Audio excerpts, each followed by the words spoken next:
Bonjour à tous, c'est le 12 avril prochain qu'aura lieu la conférence Retournement des entreprises organisée par Les Échos et Capital Finance.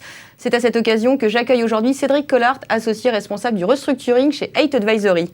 Cédric Collard, bonjour. Bonjour Mimi. Alors, on va chercher aujourd'hui avec vous la vérité. On nous dit d'un côté l'économie repart, la croissance rebondit et en même temps le nombre d'entreprises en défaillance est toujours le même qu'avant-crise. Alors, où est la réalité sur le terrain ? La réalité, c'est que c'est faux. C'est que le nombre d'entreprises en difficulté reste le même. Il faut juste discerner deux choses. Les entreprises qui font en gros plus de 10-30 salariés et dont le nombre en difficulté se réduit lourdement. Et les entreprises unipersonnelles avec un capital trop faible, etc., qui sont en grosse difficulté et qui ont une accidentologie très très importante. Si on regarde le vrai vecteur d'entreprise à regarder, ce nombre-là diminue de manière importante.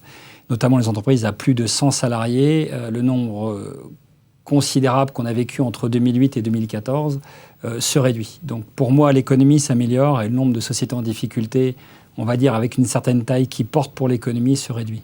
Et dans ce monde des difficultés, est-ce que ces problèmes se concentrent toujours plutôt sur le compte de résultats, carnet de commandes, charges, ou est-ce que vous voyez aussi revenir des sujets de structuration financière et de bilan ? Alors, on a traité pendant 4-5 ans les problèmes de trésorerie court terme de manière assez dure.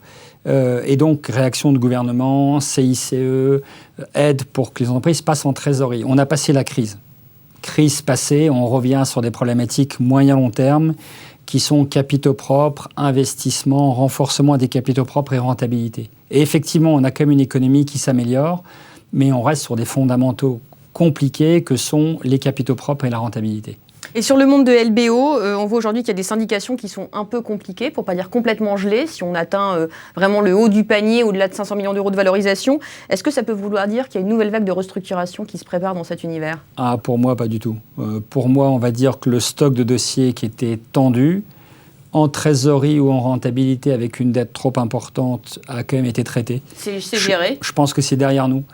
Les plus grosses opérations, parce qu'on a des valeurs qui sont importantes aujourd'hui, avec un gros effet de levier, on peut se poser des questions sur comment les financer, combien, quel retour sur l'investissement, c'est une chose.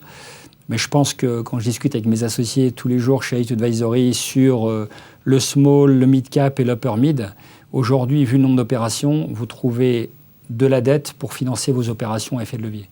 Alors, est-ce que dans cet environnement qui a pas mal bougé, vous diriez aussi que vous avez changé la manière dont vous travaillez et qu'il faut maintenant regarder une restructuration dans sa globalité, pas seulement le volet financier, mais aussi managérial, industriel, social, etc. Non, l'effet crise la crise étant passée, on a géré dans l'urgence. Aujourd'hui, quand on a des dossiers en restructuration, on prend probablement aussi plus de temps. Tous les acteurs dans l'environnement économique ont aussi pris plus de maturité.